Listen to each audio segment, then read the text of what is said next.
അസ്സലാമു അലൈക്കും വറഹ്മത്തുള്ളാഹി വബറകാതുഹു. അൽഹംദുലില്ലാഹി വസ്സലാത്തു വസ്സലാമു അലാ റസൂലില്ലാഹി വഅലാ ആലിഹി വസഹ്ബിഹി അജ്മഈൻ. അമ്മാ ബഅദ്. സഹോദരങ്ങളെ, ഞാനൊരു പ്രവാസിയാണ്. ജുമാ നമസ്കാരങ്ങൾ ഗൾഫ് നാടുകളിലെ പള്ളികളിൽ ഏകദേശം ഒരേ രീതിയിലുള്ള ഒരു ടിപ്പിക്കൽ ജുമാ നമസ്കാരമാണ് ഒരേ സമയത്ത്. എന്നാൽ അപൂർവം ചില മിമ്പറുകളിൽ നിന്ന് നമുക്കവിടെ ഇംഗ്ലീഷിലുള്ള കുത്തുബയും കേൾക്കാൻ കഴിയും. ഉദാഹരണത്തിന് ഖത്തറിലുള്ള ഫനാർ മസ്ജിദ്, പിന്നെ മിനാരത്തൽ മസ്ജിദ്. ഇന്നലെ മിനാരത്തൽ മസ്ജിദിൽ കുത്തുബ നടത്തിയിട്ടുണ്ടായിരുന്നത് ഉമർ സുലൈമാൻ എന്ന് പറയുന്ന വളരെ പ്രശസ്തനായിട്ടുള്ള ഒരു ദായി ആയിരുന്നു. അദ്ദേഹം അമേരിക്കൻ സിറ്റിസൺഷിപ്പുള്ള ഒരു വ്യക്തിയാണ്. എന്നാൽ ഞാൻ നാട്ടിൽ വരുന്ന സമയത്ത് ഖുതുബയിൽ പങ്കെടുക്കുന്നത് ജമാഅത്ത് ഇസ്ലാമിയുടെയോ അല്ലെങ്കിൽ മുജാഹിദ് സലഫി പള്ളികളിലാണ് സാധാരണ പങ്കെടുക്കൽ. ബാംഗ്ലൂരിലാണെന്നുണ്ടെങ്കിൽ അഹ്ലെ ഹദീസ്. ഇതിൽ നിന്നൊക്കെ വ്യത്യസ്തമായിട്ട് ഇന്നലെ തബ്ലീഗ് ജമാഅത്തിന്റെ പള്ളിയിൽ ജുമാ ഖുതുബയിൽ പങ്കെടുക്കാനുള്ള അവസരമുണ്ടായി. അതിനൊരു കാരണവും ഉണ്ടായിരുന്നു. തബ്ലീഗ് ജമാഅത്തിന്റെ പള്ളിയിൽ ജുമാക്ക് പങ്കെടുത്തു കഴിഞ്ഞപ്പോൾ അവിടെ ചില കാര്യങ്ങൾ എൻ്റെ ശ്രദ്ധയിൽപ്പെട്ടത് ഞാൻ തബ്ലീഗ് ജമാഅത്തിന്റെ അധികാരികളുടെ ശ്രദ്ധയിൽപ്പെടുത്താനും അതേപോലെ തന്നെ അവിടെ നമസ്കരിക്കാൻ വരുന്ന മുസല്ലിമാരുടെ ശ്രദ്ധയിൽപ്പെടുത്താനും വേണ്ടി ആഗ്രഹിക്കുകയാണ്. ഒന്നാമതായിട്ട് ജമാഅത്ത് ഇസ്ലാമിയുടെ പള്ളിയിലും മുജാഹിദീങ്ങളുടെ പള്ളിയിലുമൊക്കെ 12:45 ഖത്തീബ് നേരെ മിമ്പറിലേക്ക് കയറിക്കഴിഞ്ഞതിന് ശേഷം അദ്ദേഹം സലാം പറയുന്നു. അതിനുശേഷം ബാങ്ക് വിളിക്കുന്നു. ബാങ്ക് വിളിച്ചതിന് ശേഷം അദ്ദേഹം ഖുതുബ പറയുന്നു. ആദ്യം ഒരു ഖുതുബ, പിന്നെ ഒരു ചെറിയൊരു ഇരുത്തം, പിന്നെ രണ്ടാമത്തെ ഖുതുബ. അത് കഴിഞ്ഞ് നമസ്കരിക്കുന്നു. എല്ലാവരും പിരിഞ്ഞു പോകുന്നു. ഇതിൽ നിന്ന് വ്യത്യസ്തമായിക്കൊണ്ട് 12:45 കഴിഞ്ഞപ്പോൾ ഖത്തീബ് എഴുന്നേറ്റ് നിൽക്കുകയാണ് ചെയ്യുന്നത് തബ്ലീഗ് ജമാഅത്തിന്റെ പള്ളിയിൽ. അദ്ദേഹം മിമ്പറിലേക്ക് കയറുന്നില്ല. അദ്ദേഹം മിമ്പറിന്റെ താഴെ നിന്നുകൊണ്ട് ഏകദേശം 30 മിനിറ്റ് അദ്ദേഹം പ്രസംഗിക്കുകയുണ്ടായിരുന്നു. വളരെ നല്ല രീതിയിൽ, ഒരു പണ്ഡിതനാണ് അദ്ദേഹം, വളരെ നല്ല രീതിയിൽ അദ്ദേഹം ഒരു പ്രസംഗം അവതരിപ്പിക്കുകയുണ്ടായിരുന്നു. ജനങ്ങൾക്ക് മനസ്സിലാകുന്ന രീതിയിൽ, ജനങ്ങളുടെ മനസ്സിനെ പിടിച്ചു വെക്കുന്ന രീതിയിൽ അദ്ദേഹം വളരെ വാക്ചാതുര്യത്തോടു കൂടിയിട്ട് വിഷയം അവതരിപ്പിക്കുകയുണ്ടായിരുന്നു. കേട്ടവരെല്ലാം വളരെ ഇംപ്രസ് ആയിട്ടുണ്ട് അദ്ദേഹത്തിന്റെ സംസാരത്തിൽ. അദ്ദേഹം സംസാരിച്ചിട്ടുണ്ടായിരുന്നത് മടിയെക്കുറിച്ചാണ്, കസൽ, അലസത. അദ്ദേഹം പറയുന്നത് അലസത എന്നതൊരു രോഗമാണ്. ആ രോഗത്തിന് ചികിത്സ നിങ്ങൾ തന്നെയാണ് ചെയ്യേണ്ടത്. ശരീരത്തിന് വരുന്ന അസുഖങ്ങൾക്ക് നിങ്ങൾക്ക് ചികിത്സ തേടാം, നിങ്ങളുടെ അസുഖം ഭേദമാക്കാം. എന്നാൽ അലസതയ്ക്കുള്ള ചികിത്സ നിങ്ങൾ സ്വന്തമാണ് ചെയ്യേണ്ടത്. നബി സല്ലല്ലാഹു അലൈഹി വസല്ലം അതിന് ചികിത്സ പറഞ്ഞു തന്നിട്ടുണ്ട് എന്ന് പറഞ്ഞുകൊണ്ട് അദ്ദേഹം 2-3 ഹദീസുകൾ അവതരിപ്പിക്കുകയുണ്ടായിരുന്നു. എന്നിട്ട് അദ്ദേഹം ജനങ്ങളോട് ആഹ്വാനം ചെയ്യുകയാണ്, സഹോദരങ്ങളെ, നിങ്ങൾ ഈ ഹദീസിൽ പറഞ്ഞിട്ടുള്ള ഈ ദുആ തുടർച്ചയായിട്ട് ഓതിക്കൊണ്ടിരിക്കുക. നിങ്ങൾക്ക് കടങ്ങളിൽ നിന്നും അലസതയിൽ നിന്നും മോചനം ലഭിക്കും എന്ന് പറഞ്ഞുകൊണ്ട് അദ്ദേഹം ആ ദുആ പഠിപ്പിക്കുകയുണ്ടായിരുന്നു. അല്ലാഹുമ്മ ഇന്നി അഊദു ബിക മിനൽ ഹമ്മി വൽ ഹസനി വൽ അജ്സി വൽ കസ്രി വൽ ജുബനി വൽ ബുഖ്ലി വൽ അദ്ദൈൻ വഗലബത്തിർ റിജാൽ. എന്നിട്ട് അദ്ദേഹം അതിന്റെ ട്രാൻസ്ലേഷൻ മലയാളത്തിൽ പറയുകയുണ്ടായിരുന്നു. അതിന്റെ അർത്ഥം ഇങ്ങനെയാണ്: അല്ലാഹുവേ, ആകുലത, ദുഃഖം, കഴിവില്ലായ്മ, അലസത, ഭീരുത്വം, പിശുക്ക്, കടബാധ്യത, മനുഷ്യരാൽ കീഴടക്കപ്പെടൽ, ഇതിൽ നിന്നെല്ലാം ഞാൻ അള്ളാഹുവിൽ ശരണം തേടുന്നു, അള്ളാഹുവിൽ അഭയം പ്രാപിക്കുന്നു എന്ന് പറയുന്ന ദുആയാണ്. ഈ ദുആ വളരെ പ്രാധാന്യമുള്ളൊരു ദുആയാണ്. എല്ലാവരും ഇത് പഠിക്കുകയും മനസ്സിലാക്കുകയും ഇത് എപ്പോഴും ഉരുവിട്ടുകൊണ്ടിരിക്കേണ്ടതുമുണ്ട് എന്ന് അദ്ദേഹം ജനങ്ങൾക്ക് വളരെ തന്മയത്വത്തോടുകൂടി പറഞ്ഞ് മനസ്സിലാക്കുകയും അങ്ങനെ 30 മിനിറ്റിൽ അദ്ദേഹത്തിന്റെ ഖുതുബ അവസാനിച്ചതിന് ശേഷം ഇദ്ദേഹം നേരെ മിമ്പറിലേക്ക് കയറുകയാണ്. മിമ്പറിൽ കയറിക്കൊണ്ട് ഇദ്ദേഹം സലാം പറഞ്ഞോ എന്ന് എനിക്ക് ഓർമ്മയില്ല, എന്നാണ് എൻ്റെ ഓർമ്മ. അങ്ങനെ അദ്ദേഹം മിമ്പറിലേക്ക് കയറി ഇരുന്നപ്പോൾ മുഅദ്ദിൻ, ബാങ്ക് വിളിക്കുന്ന ആൾ വന്നിട്ട് ഇദ്ദേഹത്തിന്റെ നേരെ മുഖത്തേക്ക് നോക്കിയിട്ട് ബാങ്ക് വിളിക്കുകയാണ്. ബാങ്ക് വിളിക്കുന്ന മുഅദ്ദിനും ഈ ഖത്തീബും തമ്മിൽ ഏകദേശം 1 മീറ്റർ ഡിസ്റ്റൻസ് മാത്രമാണുള്ളത്. അപ്പോൾ ഇദ്ദേഹത്തിന്റെ മുഖത്തേക്ക് ബാങ്ക് വിളിക്കുന്നതിന്റെ തത്വം എന്താണ് എന്നെനിക്ക് മനസ്സിലാകുന്നില്ല. അത് തബ്ലീഗ് ജമാഅത്തിന്റെ അധികാരികൾ ഒന്ന് പറഞ്ഞു തരും എന്ന് ഞാൻ വിശ്വസിക്കുകയാണ്. കാരണം മറ്റുള്ള എല്ലാ പള്ളികളിലും മിമ്പറിന് മുകളിൽ കയറിക്കഴിഞ്ഞാൽ ബാങ്ക് വിളിക്കുന്നത്, നിങ്ങൾ സാധാരണ എവിടെ നിന്നാണോ ബാങ്ക് വിളിക്കുന്നത്, മറ്റുള്ള നമസ്കാരങ്ങൾക്ക് അതേ സ്ഥലത്ത് നിന്നാണ് ബാങ്ക് വിളിക്കുന്നത് ഞാൻ കണ്ടിട്ടുള്ളത്. ഇതെന്താണ് ഈ ഖത്തീബിന്റെ മുഖത്തേക്ക് ബാങ്ക് വിളിക്കുന്നത്?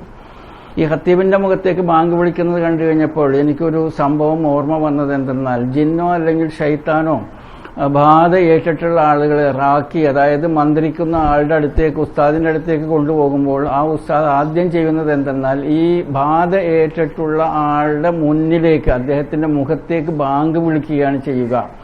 അങ്ങനെ ഈ ബാങ്ക് വിളിക്കപ്പെടുമ്പോൾ ബാധ ഏറ്റിട്ടുള്ള ആളുടെ ശരീരത്തിൽ ശൈത്താനുണ്ടെങ്കിൽ അദ്ദേഹം കുറെ കോപ്രായങ്ങളൊക്കെ കാണിക്കും, അതിനെ ബാങ്കിനെ എതിർക്കാൻ വേണ്ടി ശ്രമിക്കും.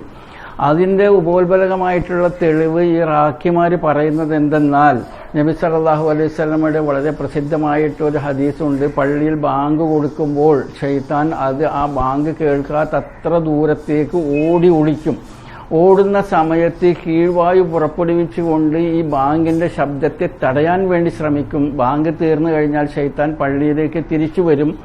അത് സഫിൽ ഫിത്നകൾ ഉണ്ടാക്കും, മനുഷ്യർക്ക് തമ്മിൽ അഭിപ്രായ വ്യത്യാസങ്ങളും തല്ലുപിടിപ്പിക്കുകയും ഒക്കെ ചെയ്യും എന്ന് പറയുന്ന ഹദീസാണ് എനിക്ക് ഓർമ്മ വന്നത്. ഖത്തീബിനെങ്ങാനും ബാധ ഏറ്റിട്ടുണ്ടോ, അതുകൊണ്ടാണോ അദ്ദേഹത്തിന്റെ മുഖത്തേക്ക് ഈ ബാങ്ക് വിളിക്കുന്നത് എന്നെനിക്ക് തോന്നിപ്പോയി. അതല്ല, ഇതിന് ഏതെങ്കിലും തത്വങ്ങളുണ്ടെങ്കിൽ, നബി സല്ലല്ലാഹു അലൈഹി വസല്ലമയുടെ മാതൃകയുണ്ടെങ്കിൽ, അല്ലെങ്കിൽ മറ്റുള്ള ഹദീസുകളുടെ ഇജ്മാഇന്റെയോ ഒക്കെ പിൻബലമുണ്ടെങ്കിൽ ഒന്ന് പറഞ്ഞു തരാൻ വേണ്ടി റിക്വസ്റ്റ് ചെയ്യുകയാണ്, അപേക്ഷിക്കുകയാണ്. രണ്ടാമതായിട്ട് ഈ ഖത്തീബ് മിമ്പറിൽ കയറി നിന്നിട്ട് 2 പ്രസംഗം നടത്തുകയാണ്. ആദ്യത്തെ പ്രസംഗം അദ്ദേഹം എഴുതിക്കൊണ്ടുവന്നിട്ടുള്ള ഒരു ഏട് വായിക്കുകയാണ്. ആ ഏടിലും ഇദ്ദേഹം മലയാളത്തിൽ പ്രസംഗിച്ചിട്ടുണ്ടായിരുന്ന അതേ പ്രസംഗത്തിന്റെ ഏകദേശ രൂപം തന്നെയാണ് അദ്ദേഹം അറബിക്കിൽ സംസാരിച്ചിട്ടുണ്ടായിരുന്നത്. മേൽ പറഞ്ഞിട്ടുള്ള ഹദീസ് അല്ലാഹുമ്മ ഹമ്മി വൽ ഹജനി വൽ അജസി വൽ കസ്രി എന്ന് പറയുന്ന ഹദീസും അദ്ദേഹം അവിടെ വായിക്കുകയുണ്ടായിരുന്നു.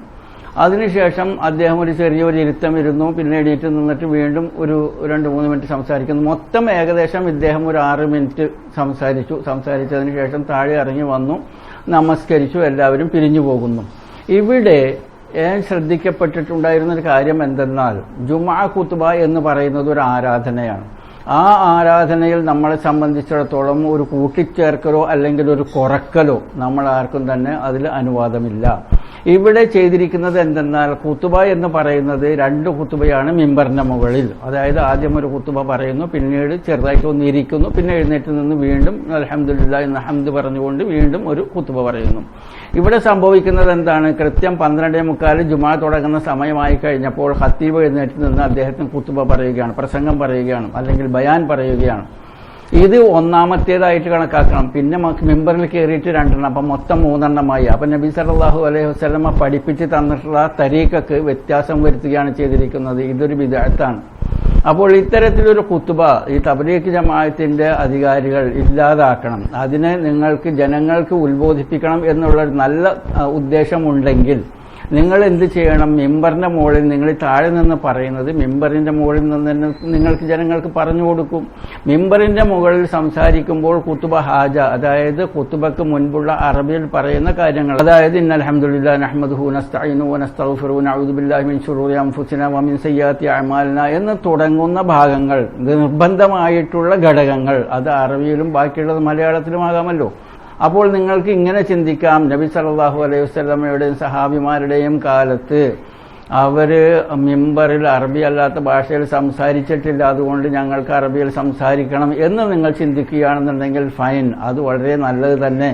നിങ്ങൾക്ക് മിമ്പറിൽ അറബിയിൽ മാത്രം സംസാരിക്കാം. 2 ഖുത്ബ നിങ്ങൾ അറബിയിൽ സംസാരിക്കുക. അതിനുശേഷം നിങ്ങൾ നമസ്കാരത്തിന് ശേഷം ഈ ഖുത്ബയിൽ പറഞ്ഞിട്ടുണ്ടായിരുന്നത്, മിമ്പറിൽ പറഞ്ഞിട്ടുണ്ടായിരുന്നതിന്റെ ട്രാൻസ്ലേഷൻ നിങ്ങൾ ജനങ്ങളെ ഇരുത്തി പറഞ്ഞു മനസ്സിലാക്കി കൊടുക്കുക. അപ്പോൾ ഇതായിരിക്കും കുറച്ചും കൂടി നല്ല രീതി. കാരണം നിങ്ങൾ തബ്ലീഗ് ജമാഅത്തിന്റെ പള്ളികളിൽ തബ്ലീഗ് ജമാഅത്തിന്റെ സംഭാഷണം, സംസാരം, പ്രസംഗം ഉണ്ടാവുമെങ്കിൽ നിങ്ങളുടെ ഒരു വക്താവ് നമസ്കാര ശേഷം എണീറ്റ് നിൽക്കുന്നു. അദ്ദേഹം സാധാരണ സലാം പറയാറില്ല, സലാം പറയാതെ അദ്ദേഹം പറയും, സുന്നത്ത് നമസ്കാരത്തിന് ശേഷം നിങ്ങളെല്ലാവരും ഇരിക്കുക, ഈ ദീനിന്റെയും ഈമാനിന്റെയും സംസാരം ഉണ്ടാകും എന്ന് നിങ്ങൾ ജനങ്ങളെ അഭിസംബോധന ചെയ്ത് അവരെ ക്ഷണിച്ച് ഇരുത്തുകയാണല്ലോ ചെയ്യുന്നത്. അതേപോലെ തന്നെ നിങ്ങൾക്ക് ജുമാ ഖുത്ബയുടെയും ട്രാൻസ്ലേഷൻ ഉണ്ടാകും, നിങ്ങൾ ഇരിക്കണം എന്ന് നിങ്ങൾക്ക് പറഞ്ഞ് അവരെ ഇരുത്തിയിട്ട് ജുമാ ഖുത്ബയുടെ ട്രാൻസ്ലേഷൻ പറഞ്ഞു കൊടുത്താൽ മതിയല്ലോ. അപ്പോൾ ജുമാ ഖുത്ബ ശരിയായ രീതിയിൽ ആവുകയും ചെയ്യും. ഇത് എൻ്റെ ഒരു റിക്വസ്റ്റാണ്. കാരണം ഞാൻ കാണുന്നത് ഈ 3 ഖുത്ബ ഇതൊരു ബിദ്അത്താണ്. അപ്പോൾ ഈ പള്ളിയിൽ നമസ്കരിക്കാൻ പോകുന്ന മുസല്ലിമാരോട് എനിക്ക് പറയാനുള്ളത്, നിങ്ങൾ ഇതേക്കുറിച്ചിട്ട് നന്നായി പഠിക്കണം, മനസ്സിലാക്കണം, പണ്ഡിതന്മാരോട് ചോദിക്കണം. നിങ്ങളുടെ നമസ്കാരം നഷ്ടപ്പെട്ടു പോകരുത്. കാരണം ഇതൊരു 3 ഖുത്ബ ചെയ്യുമ്പോൾ ഇത് ആരാധനയിൽ മാറ്റം വന്നു. ഈ ആരാധനയിൽ മാറ്റം വന്ന ആരാധനയിൽ നിങ്ങൾ പങ്കെടുക്കുമ്പോൾ നിങ്ങളുടെ ആരാധന കബൂൽ ചെയ്യപ്പെടുന്നുവോ ഇല്ലയോ എന്ന് നിങ്ങൾ വളരെയധികം ശ്രദ്ധിച്ച് മനസ്സിലാക്കണം. നിങ്ങളുടെ ജുമാ ഖുത്ബ നഷ്ടപ്പെടാതിരിക്കാൻ വേണ്ടി ശ്രമിക്കണം. നിങ്ങൾ പണ്ഡിതന്മാരോട് ചോദിച്ച് മനസ്സിലാക്കുക. ഇത് എൻ്റെ വീക്ഷണത്തിൽ ഇത് ഒരു ബിദ്അത്ത് തന്നെയാണ്, ആരാധനയിൽ മാറ്റം വരുത്തിയിരിക്കുകയാണ് ചെയ്തിരിക്കുന്നത്. അതുകൊണ്ട് 3 ഖുത്ബ നടക്കുന്ന പള്ളിയിൽ പോകാതിരിക്കുന്നതും 2 ഖുത്ബ പറയുന്നിടത്ത് നിങ്ങൾ പോകുകയുമാണ് വേണ്ടത് എന്ന് എൻ്റെ വീക്ഷണവുമാണ് ഞാൻ മനസ്സിലാക്കുന്നത്. എൻ്റെ ബോധ്യവും അങ്ങനെ തന്നെയാണ്. രണ്ടാമതായിട്ട് ഈ പള്ളിയുമായി ബന്ധപ്പെട്ടുകൊണ്ട് ഒരു കാര്യം എനിക്ക് ഉണർത്താനുള്ളത് എന്തെന്നാൽ, ഈ പള്ളിയിലെ ഖിബില ശരിയല്ല. അത് നിങ്ങൾ പ്രത്യേകം ശ്രദ്ധിക്കേണ്ടതുണ്ട്. ഖിബില നമസ്കാരത്തിന്റെ ഷർത്തുകളിൽ പെട്ടിട്ടുള്ളതാണ്. ഈ പള്ളിയിൽ നമസ്കരിക്കുന്ന ഇമാമും അദ്ദേഹത്തെ പിന്തുടരുന്നവരും തിരിഞ്ഞു നിൽക്കുന്നത് നേരെ പടിഞ്ഞാറോട്ടാണ് തിരിഞ്ഞു നിൽക്കുന്നത്. എന്നാൽ ഈ പള്ളിയിലെ ഖിബില എന്ന് പറയുന്നത് വടക്ക് പടിഞ്ഞാറാണ്. ഇവിടെ നമസ്കരിക്കാൻ വരുന്ന എൻ്റെ സഹോദരങ്ങളെ, നിങ്ങൾക്ക് നിങ്ങളുടെ മൊബൈൽ ഫോണിൽ ഖിബില ഫൈൻഡർ നിങ്ങൾക്ക് കിട്ടും. അതിനൊരു ആപ്ലിക്കേഷന്റെ ആവശ്യമൊന്നുമില്ല. അത് ഗൂഗിളിലുള്ള ബിൽറ്റ് ഇൻ പ്രോഗ്രാമാണ്. നിങ്ങൾ ഖിബില ഫൈൻഡർ എടുത്തുകൊണ്ട് നിങ്ങൾ നോക്കുകയാണെന്നുണ്ടെങ്കിൽ ഖിബില എവിടെയാണ് എന്ന് നിങ്ങൾ കൃത്യമായി മനസ്സിലാക്കാൻ 2 മിനിറ്റ് കൊണ്ട് കഴിയും.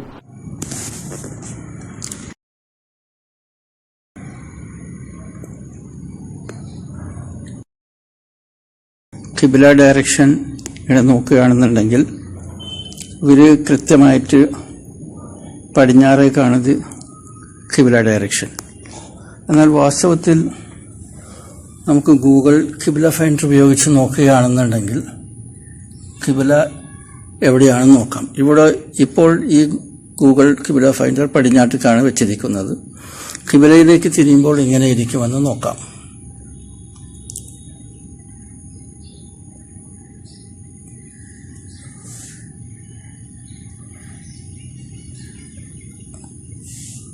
യു ആർ ഫേസിംഗ് ദ ഖിബില നൗ. അപ്പോൾ ഖിബില ഇങ്ങനെയാണ് വേണ്ടത്. പള്ളിയിൽ തിരിഞ്ഞു നിൽക്കുന്നത് പടിഞ്ഞാറേക്കാണ്.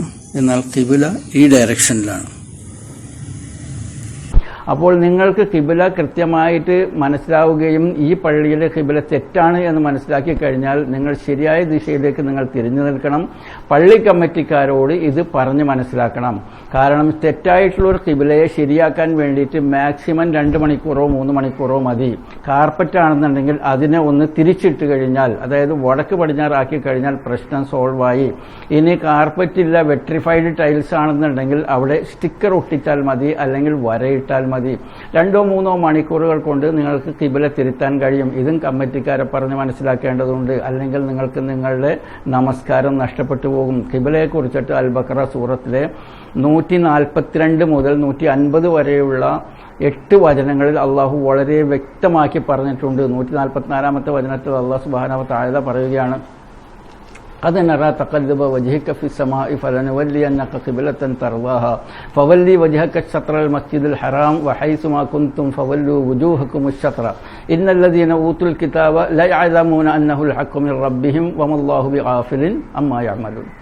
ഈ നിന്റെ ദൃഷ്ടികൾ ഇടയ്ക്കിടെ ആകാശത്തേക്ക് ഉയർന്നു വരുന്നത് ഞാൻ കാണുന്നു. അള്ളാഹ് പറയണം നബി സല്ലല്ലാഹു അലൈഹി വസല്ലമയോട്, വൻ തർള, നീ റാവിയാവുന്ന ഭാഗത്തേക്ക് നിന്നെ ഞാനിതാ തിരിച്ചിരിക്കുന്നു. അതായത് മസ്ജിദുൽ ഹറമിലേക്ക് നബി സല്ലല്ലാഹു അലൈഹി വസല്ലമയുടെ ദൃഷ്ടിയെ, മുഖത്തെ തിരിച്ചിരിക്കുന്നു. അതായത് ഖിബില മാറ്റി തന്നിരിക്കുന്നു എന്ന് പറയുകയാണ്. എന്നിട്ട് പറയുന്നത്, നീ എവിടെയായിരുന്നാലും നിന്റെ മുഖം ഖിബിലയിലേക്കായിരിക്കണം എന്ന് ഈ 8 ആയത്തുകളിൽ പല ആവർത്തിക്കപ്പെട്ടിട്ടുണ്ട്. അപ്പോൾ നമ്മളെ സംബന്ധിച്ചിടത്തോളം നമ്മളെ നമസ്കാരം സഹിയാവണമെന്നുണ്ടെങ്കിൽ ഖിബില ഒരു ഷർത്താണ്. അതുകൊണ്ട് സഹോദരങ്ങളെ, നിങ്ങൾ നിങ്ങളുടെ നമസ്കാരം ശരിയാക്കാൻ ശ്രമിക്കുക. പള്ളി കമ്മിറ്റിക്കാരോട് അതിനെക്കുറിച്ചിട്ട് മനസ്സിലാക്കി കൊടുക്കുകയും ചെയ്യുക. ഇത്രയും പറഞ്ഞുകൊണ്ട് ഞാൻ എൻ്റെ സംസാരം ഇവിടെ ഉപസംഹരിക്കുകയാണ്. വാഖിർ ദഅവാന അൽഹംദുലില്ലാഹി റബ്ബിൽ ആലമീൻ. അസ്സലാമു അലൈക്കും വറഹ്മത്തുള്ളാഹി വബറകാതുഹു.